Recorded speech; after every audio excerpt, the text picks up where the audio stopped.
How many Buffalo wide receivers you think have a target share of at least 15% this season? 15% on the season total? Yeah. 0. Correct. That's a goose egg. That was on Mike Clay. Yeah, yes, it was. Yes, it was. 17. I'll play the field. Where do you think, 17. Where do you think Khalil Shakir, who is the Bills' leading wide receiver, or leading pass catcher, I should say, in terms of receiving yards? Yep. Where do you think he ranks in the NFL in terms of receiving so low? yards? Oh my God. Receiving yards? 62nd. It's got to be low. I'm gonna say 22nd. 54th. Oh dang. So Mike, you win in that scoring. One of us metric had right there. Yeah, only 8 spots off. So this team desperately needed an infusion of pass catchers. Amari Cooper is an interesting player. We can talk about him as a player in just a moment, but the context is important here. They were desperate for some wide receiver help. Josh Allen. Yep. Has 3 games this year under 200 passing yards. He's yet to hit 275 in a game. It's been a very, very different year for Josh. And while he's had 3 monster games for fantasy, not that we feel decidedly differently about Josh Allen's fantasy output. The guy is still one of the 3 or 4 best quarterbacks in all of fantasy football. There was a reason why they made this move. They were desperate for Amari Cooper. And Mike, is it possible that the ship of Amari Cooper has been saved by this trade?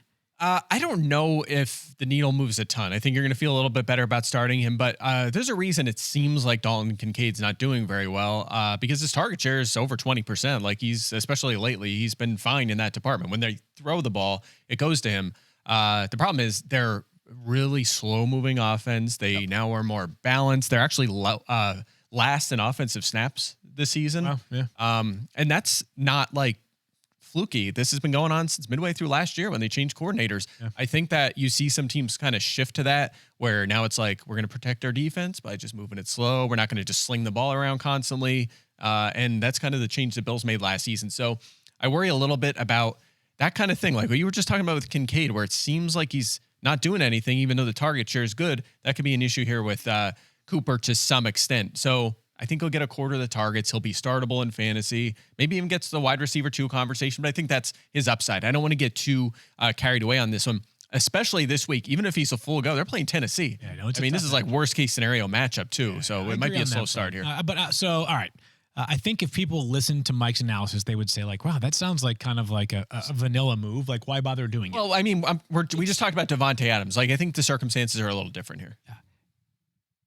To me, it's SOS for him. Like, we've saved the ship of Amari Cooper. The guy was completely unplayable in fantasy football. I agree with that. He was awful. Yes. And you can give us the off-target stat one more time for how 40%. Bad it was. 40% off targets. I mean, awful. So if I'm an Amari Cooper manager, I'm smiling wide today. Like I can't get any worse than what it was. I don't need him to be a top 15 wide receiver. I need him to be a wide receiver that's not bottom 15. Correct. Like in the entire league. That's fair. So I feel quite a bit better about Amari Cooper today than I did yesterday, even if the upside is still like a top 20 to 25-ish wide receiver. That to me is great. I mean, I think he should within reasonable short order, maybe not this Sunday, but within a couple of weeks, be the clear number 1 wide receiver in this Buffalo Bills offense. Mm-hmm. Still has really good speed. He can still make an impact down the field. Yep. His passes he's going to have to get used to passes being thrown to his hands.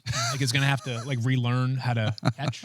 Balls thrown right here. Now, to be clear, Amari Cooper himself did not do the Browns a whole lot of favors this year, right? The chemistry between him and Deshaun Watson felt awful. He was dropping way too many passes. Like he was not holding up his end of the bargain.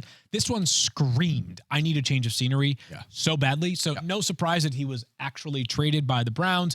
But I think it's a stock up for Amari Cooper. I have him as like a top 20 to 25 wide receiver. Right. Low-end wide receiver 2, high-end flex. To be clear, I just want to clarify, like compared to the actual fantasy output so far this season, yes, substantially better. Okay. Huge difference. I always have to walk this line because he was getting a lot of targets. So it's like we're still ranking him as like a wide receiver 3 or flex option because you were like, man, that volume has to turn into something eventually. It hasn't yet, but so I'm kind of walking that line.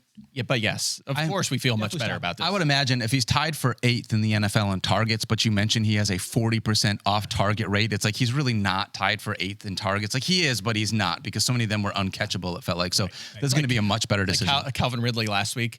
Did you see the cut up of his 8 targets? I did see it. It was maybe gross. 2, 3 were catch up. It was brutal.